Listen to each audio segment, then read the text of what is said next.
Dios les bendiga muchísimo a todos. Vamos a continuar estudiando las cartas apostólicas como lo hemos estado haciendo y vamos a ver el día de hoy el tema de la profecía, que es algo que Pablo describe bastante bien en 1 Corintios capítulo 14. De manera introductoria, recordamos lo que es una profecía. En Amós capítulo 3, verso 7, dice la Biblia, lo leemos juntos en la pantalla: porque no hará nada Jehová el Señor sin que revele su secreto a sus siervos los profetas. Porque no hará nada Jehová el Señor sin que revele su secreto a sus siervos los profetas. Y bueno, aquí está hablando Amós, el corazón de Dios, y que él tenía un ministerio importante, se consideraba su siervo, y era un profeta como lo fueron Daniel, como lo fue Isaías, como lo fue Ezequiel, y te dice que es una profecía. Es una palabra de parte de Dios donde Dios comparte su corazón para bendecir, para exhortar, pero está relacionada muchas veces con acontecimientos futuros. Y dichos acontecimientos quedaron escritos en la Biblia y describen algo que solamente Dios puede hacer, que es lo que va a pasar incluso hasta el fin de los tiempos, ¿no? Y de hecho, la Biblia está llena de profecías y muchas de ellas se han cumplido y otras están por cumplirse. Por ejemplo, describe muy bien la ciudad de Tiro, que era la capital de Fenicia, que era un imperio muy importante de su época. El profeta Ezequiel, él describió lo que le iba a pasar a Tiro, tanto en su parte continental, porque tiene una parte continental, como en su parte insular, porque una parte de Tiro está en una isla. Y entonces describe muy bien qué es lo que le iba a pasar a esa ciudad y pasó. O cuando Babilonia, que era un imperio importante, iba a caer, Isaías dijo que iba a caer, y no solamente Isaías, también Daniel y otros, y también pasó. Una muy interesante es la profecía de Daniel, donde te describe los reinos que iban a venir después en orden de autoridad, que es lo que iba a pasar. Te dice que iba a estar Babilonia, en la cual él se desempeñaba, que después venía el imperio medo-persa, y lo escribe con una figura y te lo va dando como paralelos a las partes del cuerpo. Luego dice Grecia, luego Roma, y también te dice el imperio que está por venir, que esa parte todavía no está no está cumplida, pero hay una serie de 4 imperios que ya han pasado, como Daniel los dijo, y te dice también lo que está por venir. Si nos vamos por ejemplo, a Cristo, que es una de las personas que fue más profetizada, de quien más se habló, describen mucho los profetas una gran cantidad de eventos que pasaron en la vida del Señor Jesucristo. Por ejemplo, que iban a ser de una virgen, lo dijo Isaías; que iban a ser en Belén, lo dijo Miqueas; que iba a ser lleno de autoridad y que iba a ser alabado, admirable, consejero, Dios fuerte, y así se le sigue reconociendo en muchas iglesias aún en nuestros días, lo dijo Isaías; que iba a ser declarado por el Padre, que el Padre mismo iba a declararlo.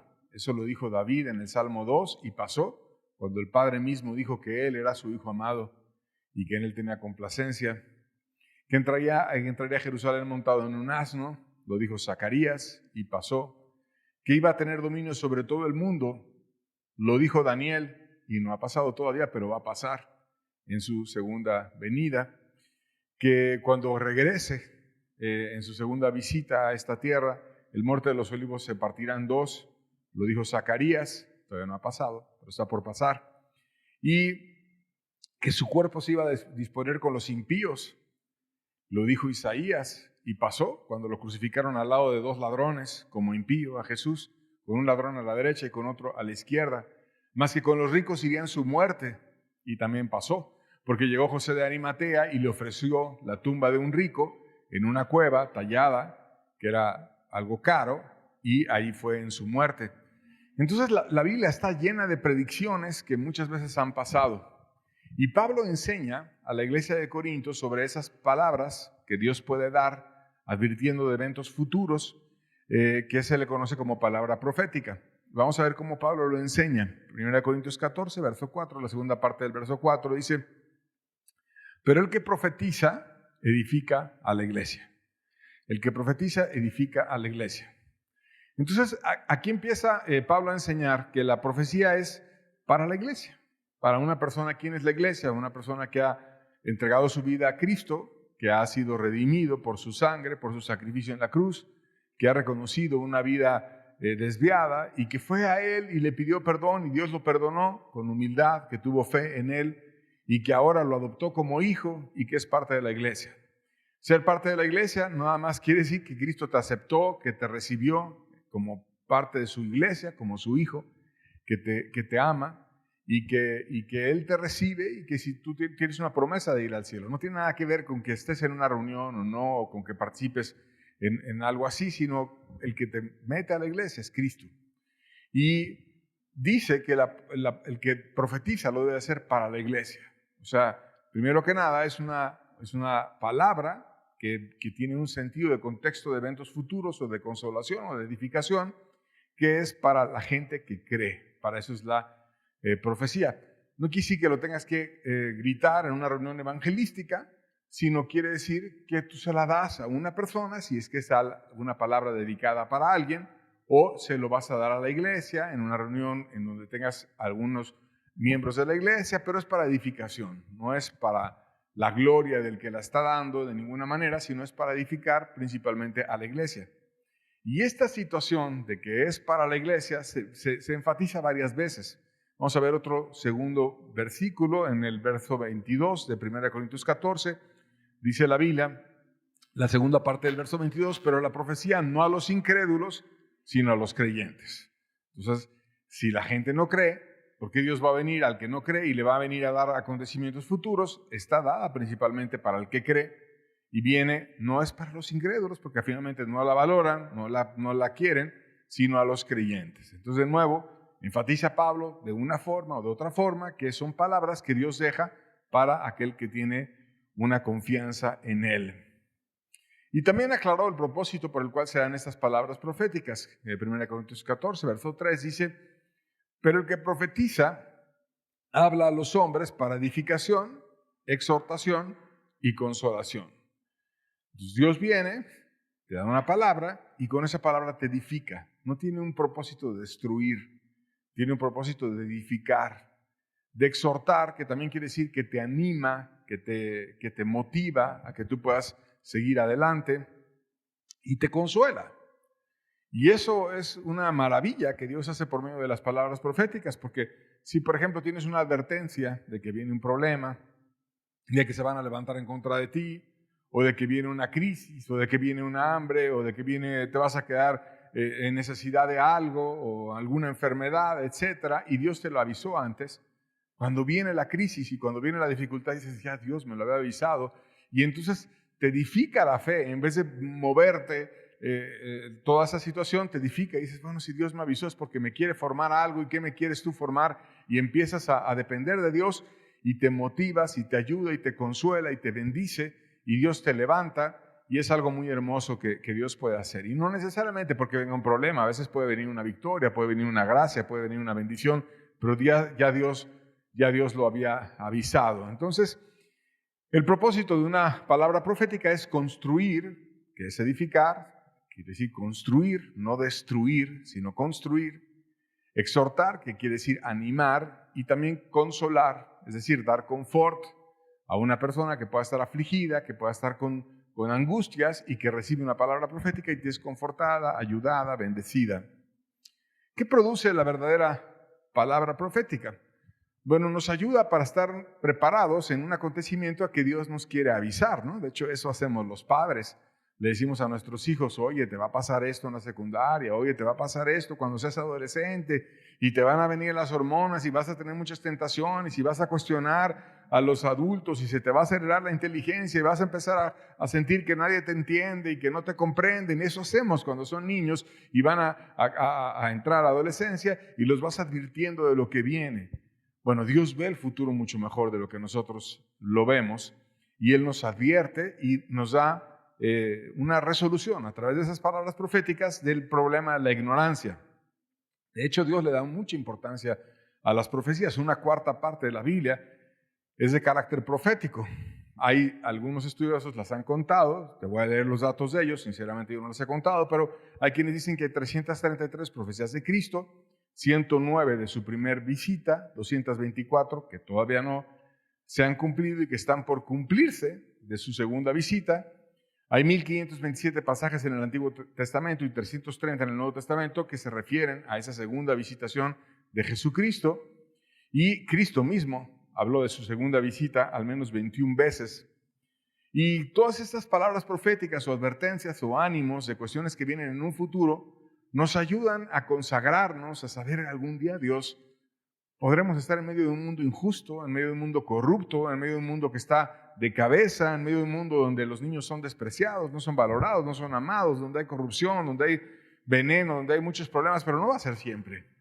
Habrá algún día en el que Cristo gobierne, habrá algún día en el que todo esto sea diferente, en donde pueda haber un gobierno perfecto llevado por Él, y vale la pena proclamarlo a Él para que los más posibles estemos ahí disfrutando de aquel reino. Y entonces todas esas palabras proféticas fomentan la extensión del reino y la obra misionera. Algunos de los grandes movimientos evangelísticos misioneros salieron de conferencias de temas proféticos en donde se resonó el tema de la segunda visitación de Cristo y la gente decía, va a venir y yo mejor voy a buscar que los más que puedan estar disfrutando de esa segunda visitación con una promesa que Cristo les quiere dar y que además murió para que ellos pudieran recibirle. Y entonces eso hace la palabra profética. Consuela, anima, bendice, edifica, cambia la iglesia, la restaura y la ayuda. Ahora, es importante entender que el ministerio profético es diferente a un don de profecía, que es el cual está describiendo Pablo para la iglesia en 1 Corintios y en Romanos 12. Y vamos a ver ese texto en el libro de Romanos 12, verso 6, lo leemos juntos en la pantalla. Dice: de manera que teniendo diferentes dones, según la gracia que nos es dada, si el de profecía, úsese conforme a la medida de fe. Aquí está hablando la iglesia de Roma.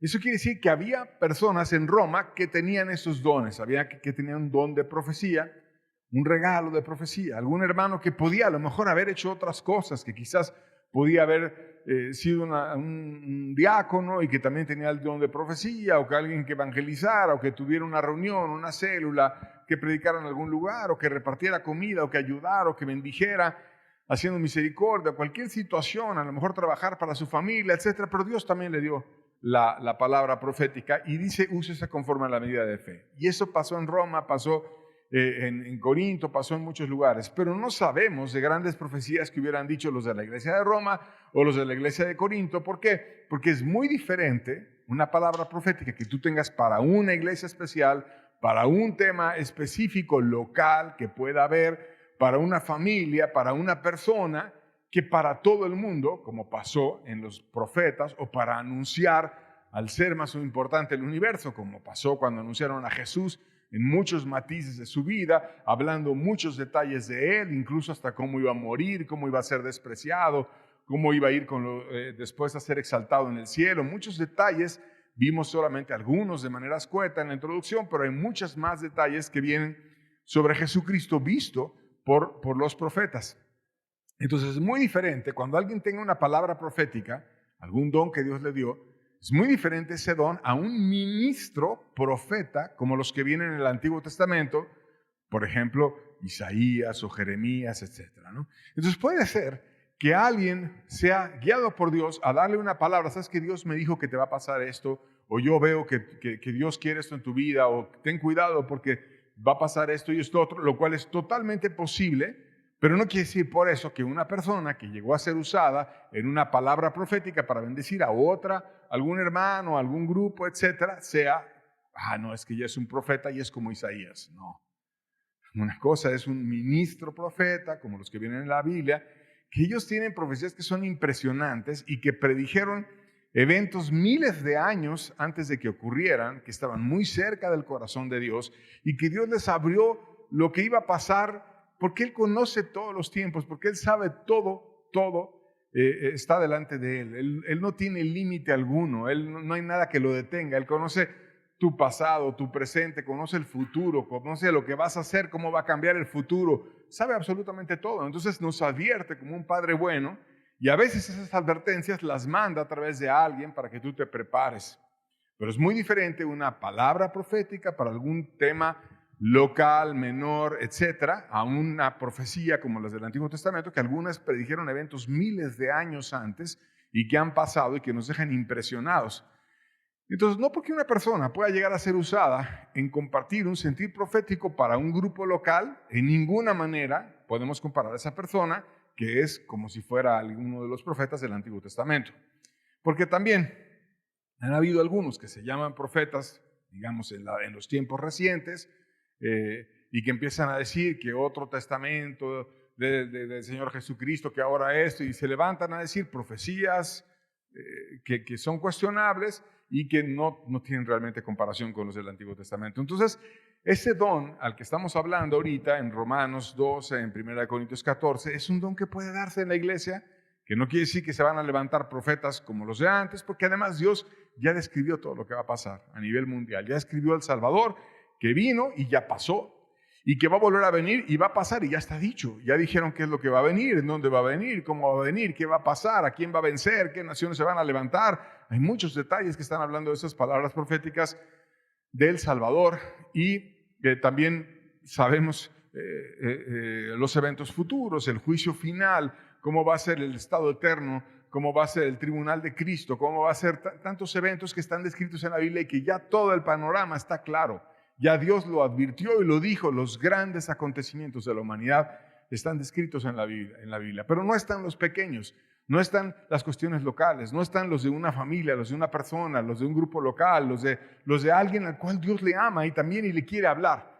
Entonces, ¿cómo resuelve Dios eso? Pues Dios tiene un don profético, que estamos hablando de él, en Romanos 12, en 1 Corintios 14, que son palabras proféticas que puede haber en un nivel de bendecir un grupo local o de alguna persona, y que son muy agradecidas, muy valiosas y que también edifican y bendicen muchísimo. Vamos a ver un ejemplo de una en Hechos 11, versos 27 al 28. Dice: en aquellos días unos profetas descendieron de Jerusalén a Antioquía, y levantándose uno de ellos llamado Agabo, daba a entender por el Espíritu que vendría una gran hambre en toda la tierra habitada, lo cual sucedió en el tiempo de Claudio. Aquí estamos viendo a ese hermano Agabo, que Dios le habló, que fue cierto, que decía, va a venir una gran hambre, y que además pasó. Y que la iglesia se preparó, si va a venir una gran hambre, porque Dios te advierte antes, pues ¿qué haces? Pues si tienes un granero lo vas llenando, consumes tu día a día, pero vas guardando para después tener, cuando venga esa gran hambre, y que no padezcas necesidad y puedas ayudar a otros también.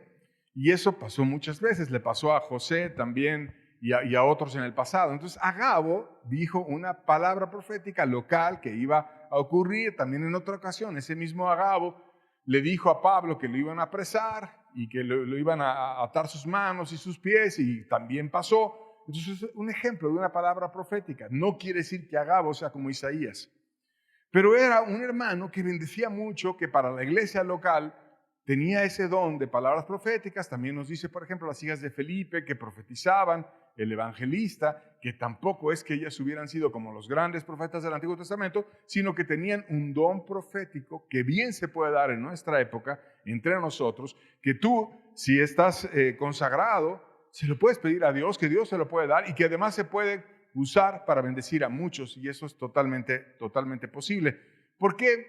Porque Dios ya no está levantando grandes ministerios en cuanto a la palabra profética, como los del Antiguo Testamento, pues porque ya los levantó, porque ya vinieron, porque ya dejaron esas profecías escritas, y porque ahora todo lo que necesitamos hacer es estudiarlas y leerlas, pero bien podemos orar y pedirle a Dios que nos bendiga con palabras proféticas también, si a Él le place, que puedan bendecir en la localidad.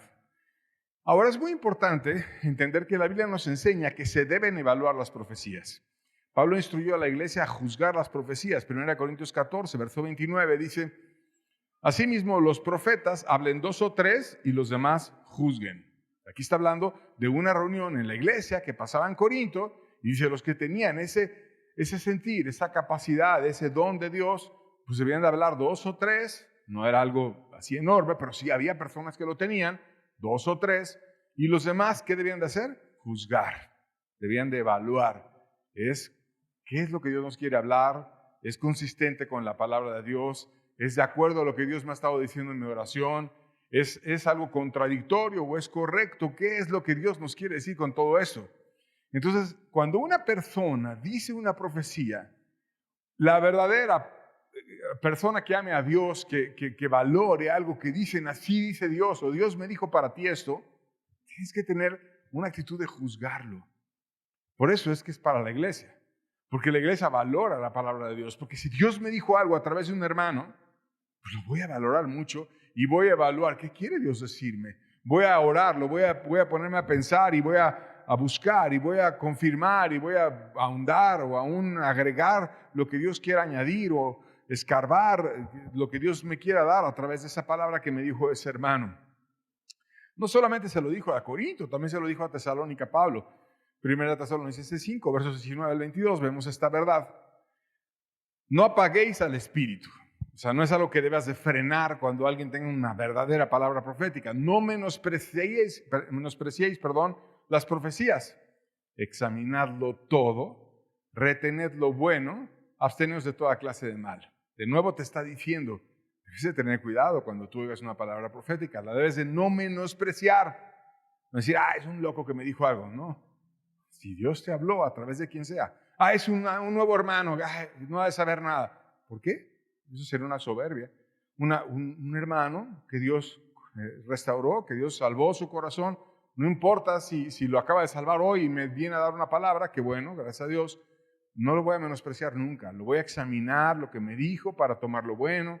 Me voy a abstener de toda clase de mal, de toda malicia, de todo mal pensamiento en contra de mi hermano, y no voy a menospreciar las profecías, sino lo voy a examinar todo y no voy a apagar al espíritu. No le voy a oprimir o a decir está mal lo que tú hiciste, sino antes lo voy a motivar a que pueda seguir llenándose de Dios. Entonces debemos de evaluar. Ahora, si Dios nos llama a evaluar, ¿cómo evaluar? Bueno, debido a que hay una gran cantidad de falsos profetas, que también hay muchos pasajes que te advierten de ellos, y que son como lobos rapaces disfrazados de ovejas, y que el mismo Jesucristo dijo que nos guardáramos de ellos, de los falsos profetas, que vienen vestidos de ovejas, que parecen cristianos, que parecen piadosos, pero por dentro son lobos rapaces. Pues entonces tenemos que evaluar cuando alguien nos da una palabra profética, si es correcta o no es correcta.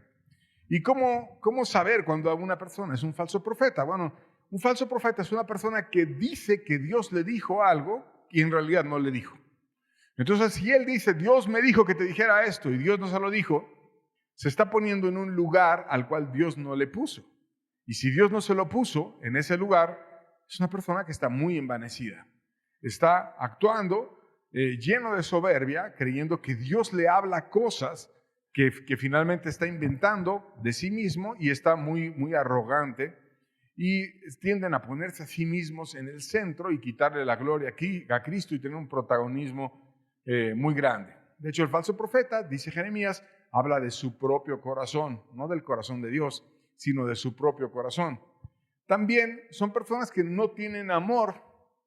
1 Corintios 13, versos 1 al 2, dice, si yo hablase en lenguas humanas y angélicas y no tengo amor, vengo a ser como metal que resuena o címbalo que retiñe. Y si tuviese profecía y entendiese todos los misterios y toda la ciencia y tuviese toda la fe, de tal manera que trasladase los montes y no tengo amor, nada soy.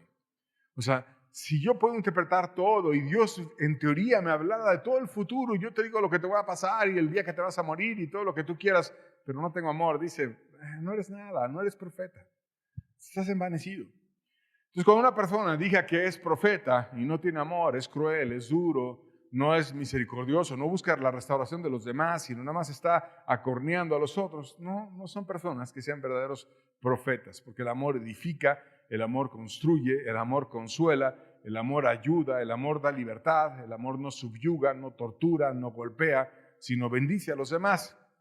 Y si no tienen ese amor, ¿qué tienen? Pues tienen impiedad. Porque dice Jeremías, tanto el profeta como el sacerdote son impíos, hablando del falso profeta. Entonces hay que tener mucho cuidado de ese tipo de personajes que también la Biblia nos describe. No se mueven en base al espíritu, sino en base a sus tendencias. Como dice Pedro, sabiendo primero esto, que en los postreros días vendrán burladores, andando según sus propias concupiscencias. Hablando de personas que se van a venir a burlar, que van a venir a actuar como si fuera realmente Dios hablando por ellos, pero que son burladores, que son degenerados, que son avaros, y te describe el carácter de estas personas. No importa que sean líderes, porque el mismo Pablo, cuando se despedía de una iglesia, decía: de vosotros mismos se levantarán hombres que hablen cosas perversas para arrastrar tras de sí a los discípulos. Entonces hay que tener mucho cuidado. Ellos tienden a llevarte hacia su persona, hacia su forma de dirigir las cosas, no a Cristo, hacia lo que ellos dicen, a que les des dinero, a que los infles, y son lobos rapaces que hablan cosas perversas y que no está Dios detrás de ellos. Entonces, ¿cómo juzgar? Debes de ver su vida, debes de ver sus frutos, debes de ver el resultado de lo que dice, debes de ver las personas que han estado bajo su influencia, su familia, sus hijos, cómo han tenido resultado o no, y debes de buscar el sentido de Dios, porque Dios no se va a contradecir nunca, y hay que tener cuidado. ¿Por qué tener cuidado? Porque son engañosos. Vamos a ver un ejemplo de cómo Dios los describe. Ezequiel 13, versos 20 al 22. Fíjate bien, dice: por tanto, así ha dicho Jehová el Señor: he aquí yo estoy contra vuestras vendas mágicas. Te describe como que tengan una venda mágica. Y eso de la venda mágica, pues imagínate un profeta que el deber del profeta es ver hacia adelante, ver hacia el futuro, dar una palabra de parte de Dios para un grupo, para una persona, algo. Y entonces Dios te lo describe en realidad como ciegos. Tienen una venda, ¿no? ¿Cómo te va a poder llevar una persona con una venda en los ojos hacia el futuro? Si está ciego, el mismo Jesucristo dijo: déjalo, son ciegos guías de ciegos. Si un ciego guiara a otro ciego, ambos caerán en el hoyo, ¿no? Entonces no es un buen guía que vayas siguiendo a un hombre ciego.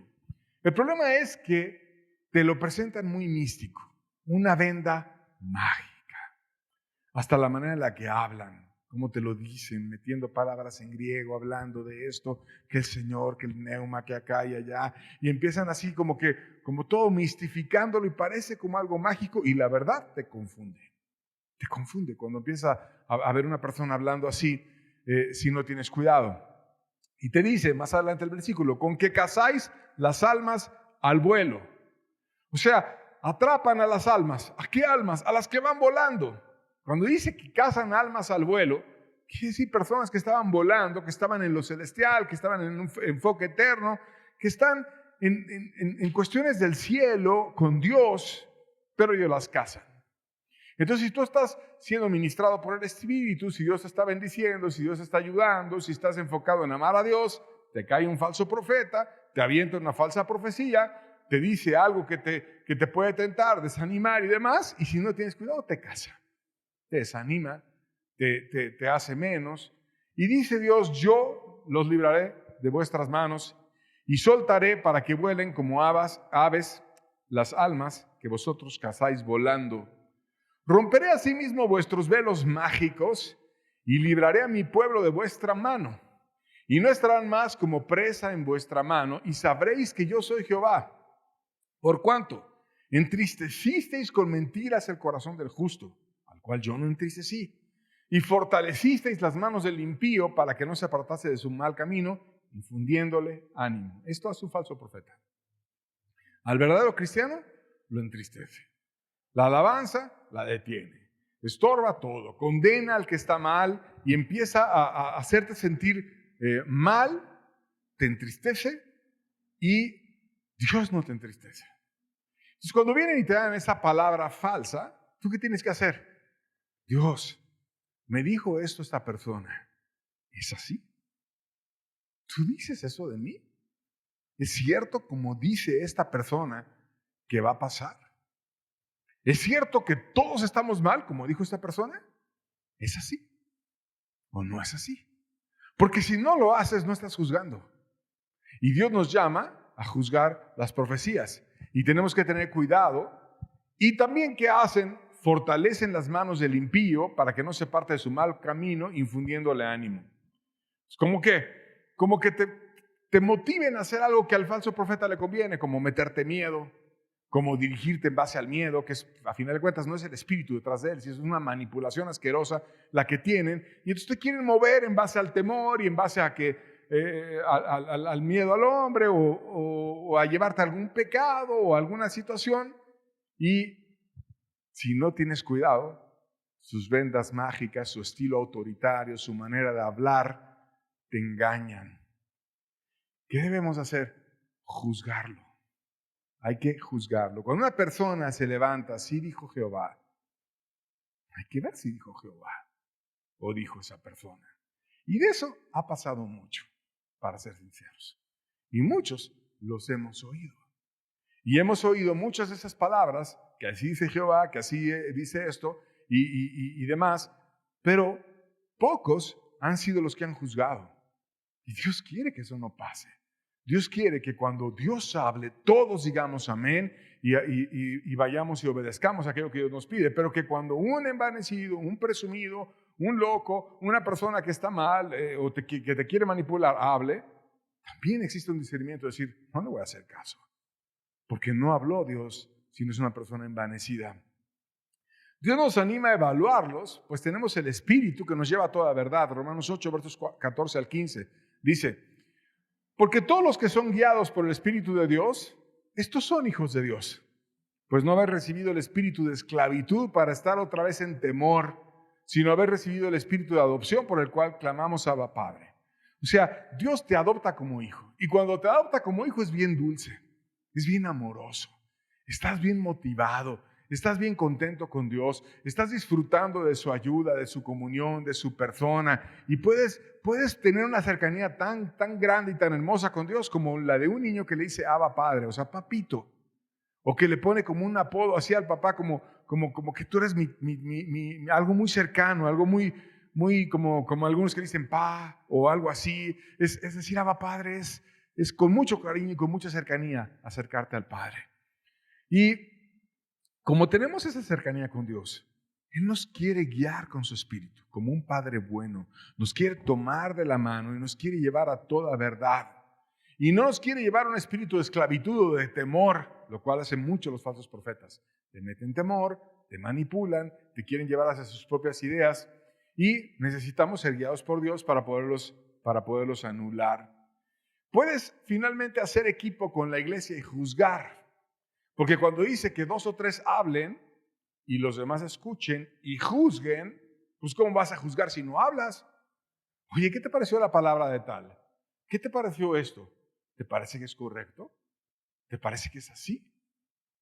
Y puedes hacer equipo con los demás y juzgar y evaluar eso que dijo alguien que decía que era una palabra profética para decirnos si es Dios.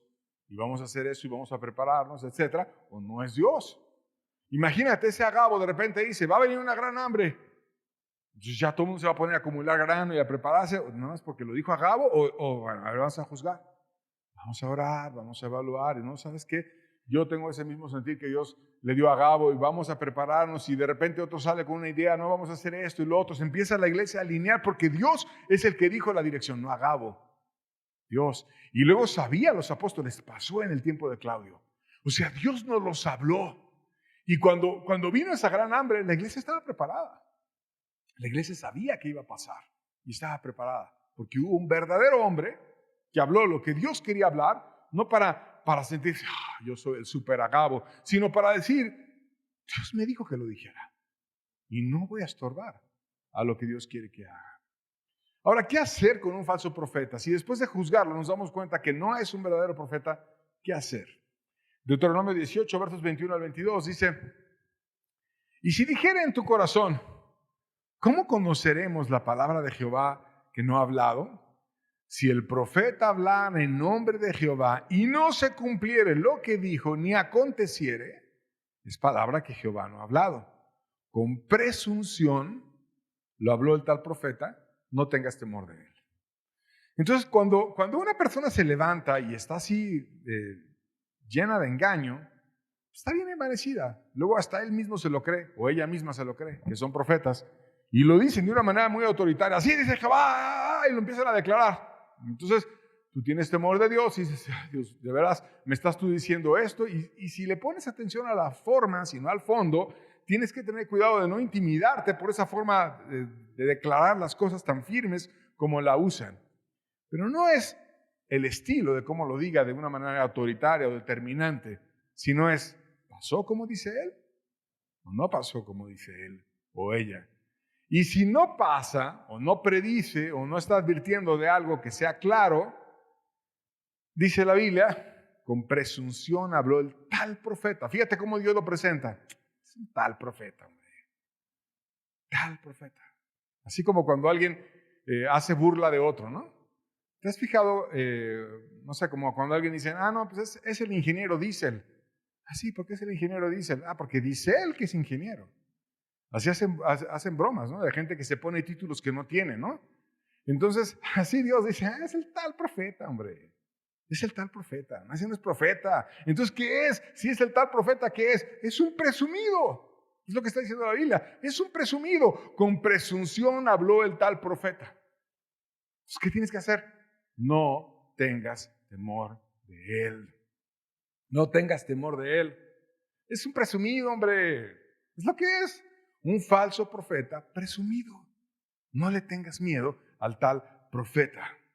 También te dice la Biblia, además de no tenerle miedo y entender su corazón presumido, que no lo debes de tolerar. No lo debes de tolerar.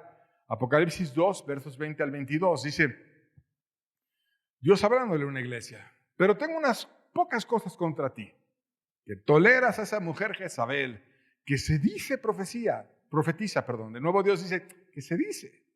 Es la profeta Diesel, ¿no? Dice, bueno, si fuera hombre, dice él que es profeta, pero aquí dice ella, ¿no? Que es profetiza. Se dice profetiza. Que enseñe y seduzca a mis siervos a fornicar. Fíjate lo que hacía Jezabel. Te enseñaba a fornicar. Ay, no es tan mala la fornicación. Ya me imagino lo que andaría diciendo. No es tan mala. Pues, ¿qué tiene? Es el amor. Hay que darnos amor unos a otros. No sé qué pretextos decía, pero te enseñaba a fornicar. Y a comer cosas sacrificadas a los ídolos. Tú ve y fornica y luego con este ídolo adora y se arregla la fornicación. No hay problema.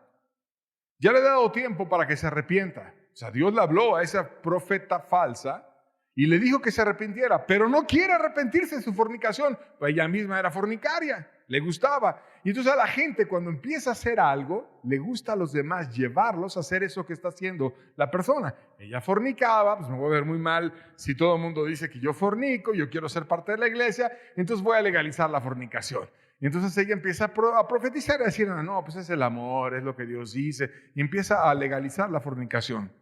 Y dice, pero no quiere arrepentirse de su fornicación.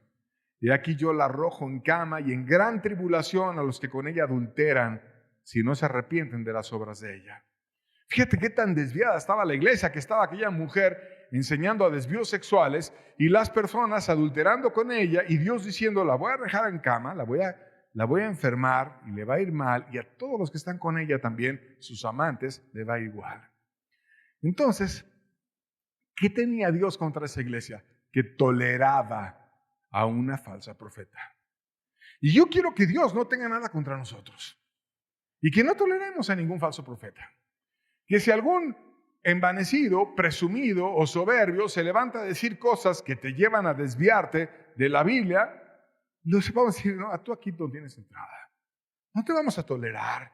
No queremos oír tus gritos, ni tus mentiras, ni tus presunciones, ni nada. Aquí tú no tienes lugar. Porque o vamos a dejar al profeta diciendo sus envanecimientos y guiando en la carne las cosas, o vamos a dejar al Espíritu Santo. ¿Quién prefieres que se salga? No queremos que seamos como cuando Dios exhorta a la iglesia, lo dice, aquí yo estoy a la puerta y llamo, si alguno oye mi voz, entraré con él y cenaré con él y él conmigo. ¿Por qué está tocando a la puerta? Porque ya no está dentro. Dios no está en un lugar que no es digno. Dios no está en un lugar que no se le recibe y no se le ama. Dios no está en un lugar donde Él no es el primero, el más importante y el único. Y si no le damos el lugar de preeminencia a nuestra vida y el más importante, Dios se sale, Dios no está ahí. Dios no está. ¿Por qué se partió el templo, el velo del templo? Pues imagínate, habían colgado a Jesús. Colgaron a Jesús. Mataron al dador de la vida. El templo de arriba abajo se rasgó el velo como diciendo, Dios sale de ahí. ¿Y ahora dónde entra? En el corazón que quiera ser digno. Y luego los apóstoles dicen, ya Dios no habita en templos hechos por manos humanas. No está buscando Dios templos y edificios, Dios está buscando corazones. Entonces, si Dios queremos que Él venga a nuestros corazones y esté viviendo y morando en nosotros, no podemos andar en base al temor de un falso profeta o una falsa profeta. Aquí no entra eso. Empieza alguien a profetizar locuras o a decir cosas, eso le vamos a llamar loco, presumido, soberbio o lo que sea, o una palabra que vino de parte de Dios. Con mucho temor lo oiremos, con mucho respeto y le agradeceremos si viene de parte de Dios, pero que sea de parte de Dios. Y esa responsabilidad es mía, pero también es tuya. Porque Dios reprende a toda la iglesia y dice, yo tengo contra ti que toleras a esa mujer que se dice Jezabel. No vamos a tolerar a ningún falso profeta. O mujer, falsa profeta, da igual si es hombre o mujer. Dios no hace excepción de personas, ni de sexos, ni de nada. Él la había exhortado, le había dicho que se dejara de fornicar, que dejara sus cosas, y ella no quería. Y entonces, ¿qué hace? Pues empieza a profetizar para manipular y para permitir la fornicación y para permitir la idolatría. Entonces, ¿qué le gusta al falso profeta? ¿Le gusta el control? ¿Le gusta ser autoritario? Entonces va a ser mandón, va a venir a decirte cosas y va a guiarte en la carne y en el miedo para que te lleve a donde a él o a ella le da la gana. Eso no queremos aquí. No queremos aquí. Porque queremos que el que nos guíe sea Dios. Que Dios sea nuestro rey. Que Dios sea lo primero en nuestro corazón y no el temor al hombre o el temor a una persona o una falsa profeta o a quien sea. No queremos eso y aquí no es bienvenido. Y así lo debemos de ver todos. No vamos a aceptar nada que no esté conforme a la Biblia. ¿Qué posibilidades hay con un falso profeta? Pues si no le dices nada, Dios lo juzga a él y a todos los que andan con él. Y al rato toda la iglesia está llena de temor, al rato ya no se mueve el Espíritu Santo, al rato ya nada más estamos todos oprimidos porque nos están moviendo en base a las carnalidades o caprichos de una persona envanecida, a lo mejor hasta psicópata, que te empieza a llevar hacia donde quiere y que le encanta el poder. No queremos eso. Y si la exhortas o se arrepiente, se le ayuda y se restaura, y si no se arrepiente, se va. Porque la iglesia no es lugar para envanecidos y presumidos y para que vengan a creerse lo que no son. Dios dice, se dice profetiza. Pero yo no digo eso. Que se llame profeta al que Dios levantó como profeta. Y no al que se envanezca a sí mismo y se ponga como profeta. Veamos la radicalidad con la que Dios trataba a esas personas. Zacarías 3, verso 2, la segunda parte y el 3. Dice, y también haré cortar de la tierra a los profetas y al espíritu de inmundicia. Te dice que tienen dentro. Pura inmundicia. No el Espíritu Santo, inmundicia. Y luego te lo describe. Y acontecerá que cuando alguno profetizare aún, le dirán su padre y su madre que lo engendraron, no vivirás. Porque has hablado mentira en el nombre de Jehová. Y su padre y su madre que lo engendraron, lo traspasarán cuando profetizare. Ahora, estamos hablando de la ley civil en Israel, que al falso profeta era pena de muerte. Obviamente no vamos a matar a nadie aquí, porque no estamos en una ley civil que sea aplicable a México y no podemos matar a nadie. Pero lo que sí podemos decir es, para mí estás muerto y no te vamos a dar lugar aquí. Pero cuando cae el engaño, ¿qué pasa? Entra la profetisa como si fuera lo máximo, casi nada más. O el profeta, le falta que le pongan la alfombra roja, todo el mundo lo alaba y lo adula, le están boleando los zapatos y le están diciendo cosas. No, no podemos hacer eso. Si es una persona que está mal, está mal. Y para mí es como si estuvieras muerto. Obviamente no te voy a matar. Pero tus palabras, tus temores, no, aquí no vas a vivir, no te voy a dar entrada en mi corazón, no vivirás. Porque hablaste mentira en el nombre de Dios. Aunque sea mi hijo, dice aún su padre y su madre, aunque sea quien sea, porque la ley es la misma para todos. No es aquí como que tienen charola, ¿no? O tienen, aquí hay chance porque es de la familia del líder o es de la familia. Aquí no hay charola para nadie. Aquí la Biblia es la misma para todos. ¿Estás contra Dios? No estás conmigo. Eso debemos de ser todos. Vamos a hacer un ejercicio de evaluación. Vamos a ver una profecía en la Biblia. Dice Juan 11, versos 49 al 53. Entonces Caifás, uno de ellos, sumo sacerdote de aquel año, fíjate, el sumo sacerdote, les dijo, vosotros no sabéis nada. Fíjate cómo son bien soberbios los falsos profetas. Aquí está la soberbia. No sabéis nada. Ahí el único que sabía era Caifás. Todos los demás eran unos ignorantes. Todos están mal excepto Caifás. Vosotros no sabéis nada. Ni pensáis que nos conviene que un hombre muera por el pueblo. Nos conviene que un hombre muera por el pueblo. Y no que toda la nación perezca.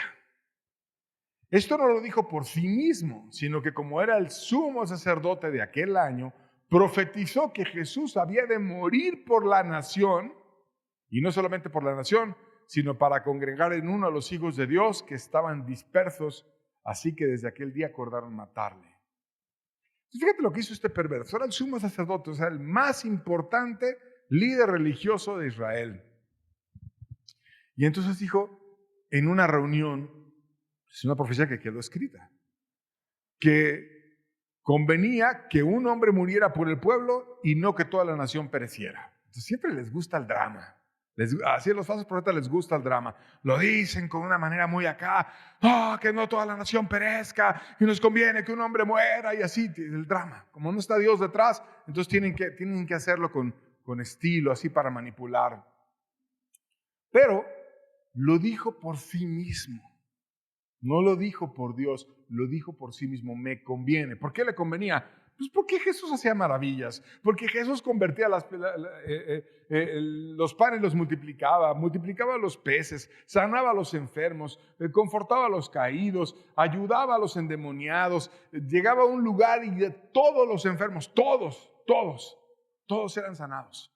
Era algo impresionante. Edificaba a la iglesia, la consolaba, tenía compasión de ellas, le rogaba a sus discípulos, le decía, vamos a orar por ellos porque son como ovejas perdidas sin pastor. Levantaba pastores y apóstoles para que ellos pudieran ser pastoreados cuando él se fuera. Buscaba hacer lo mejor posible para todos. Bendecía y bendecía y bendecía. ¿Y quién crees que no hacía nada? Caifás. ¿Y quién quedaba como alguien opacado al lado de Jesús? Caifás.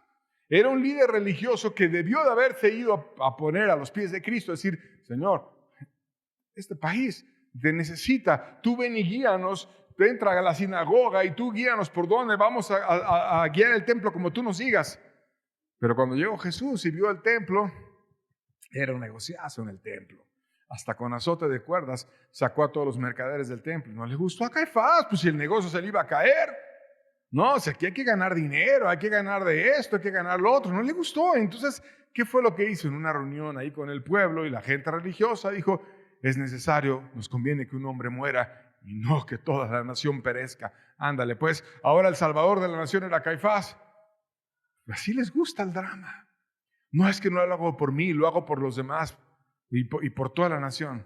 No, lo haces por avaro y te escudas detrás de la nación. Entonces dijo la profecía de que uno debía de morir. Y como ya dijo la profecía, entonces ahora manipuló a los demás y acordaron matarle. Eso es una trampa asquerosa, ¿no? Imagínense que alguien se parara y dijera, conviene que fulano de tal muera y ahora nos ponemos de acuerdo y lo matamos.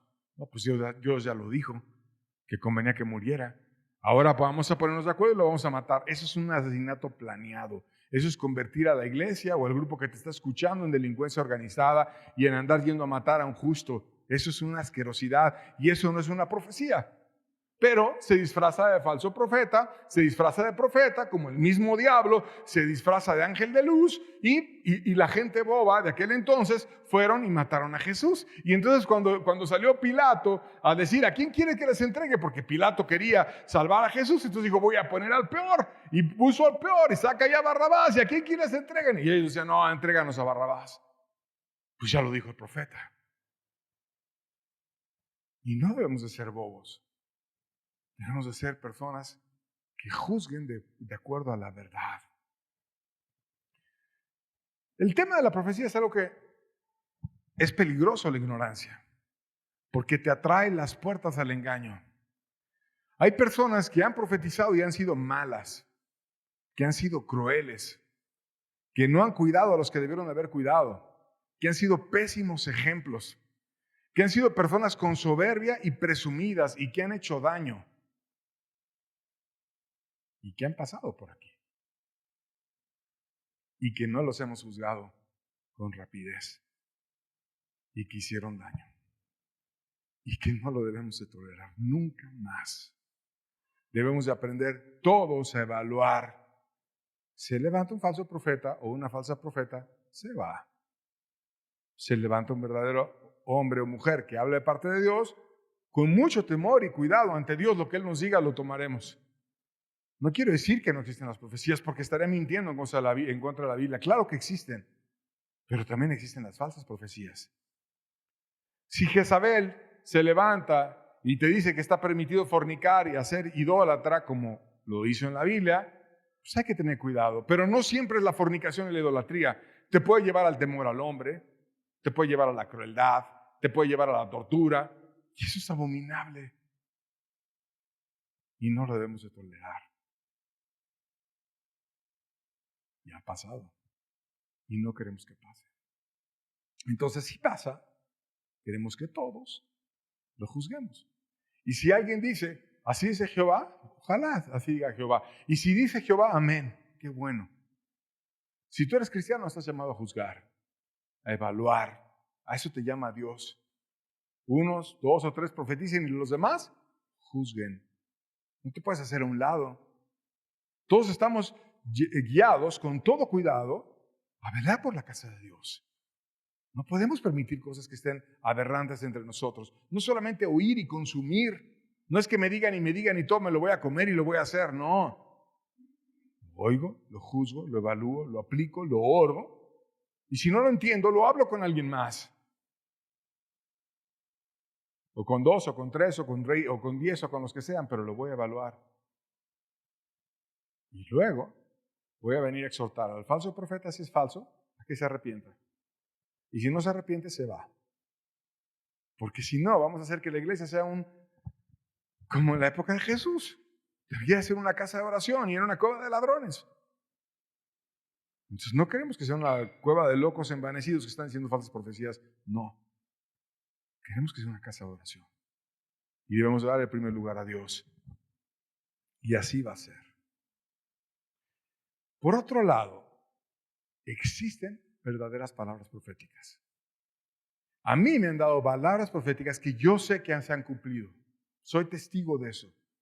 Que me han bendecido muchísimo en mi familia, que me han bendecido muchísimo para la iglesia, que me han dicho, no en una reunión pública, porque no importa que lo grites, gente que no es tanto que busque protagonismo y no, Dios me dijo esto para ti y va a pasar esto, esto y esto y ya ha pasado. Yo lo sé.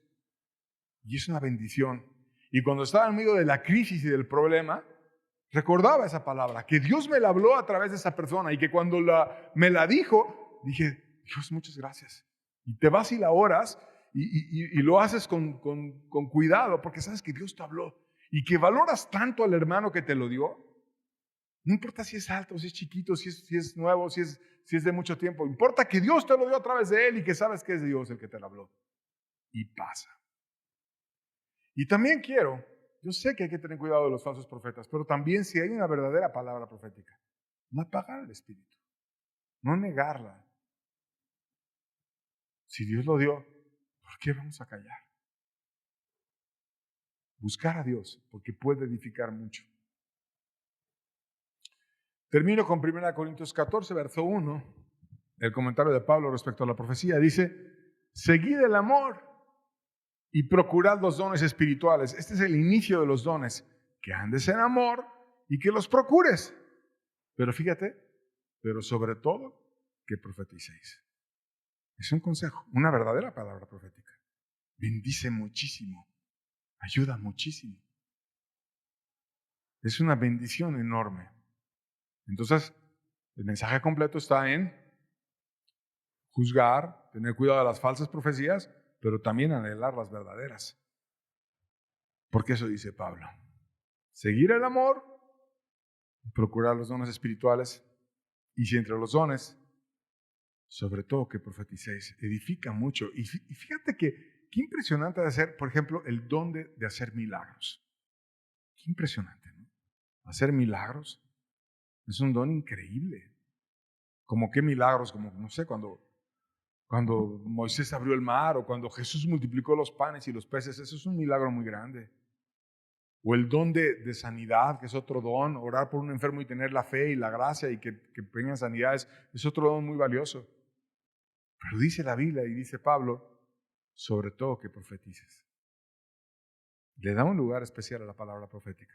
Y como le tiene un lugar especial por Dios dado, el diablo trata ahí de inventar cuanta cosa errada para que caigamos en desvíos. Entonces, busquemos la verdadera palabra profética y evaluemos cualquier profecía. Amén. Bueno, Dios les bendiga. Convivamos. Que tengan bonita tarde.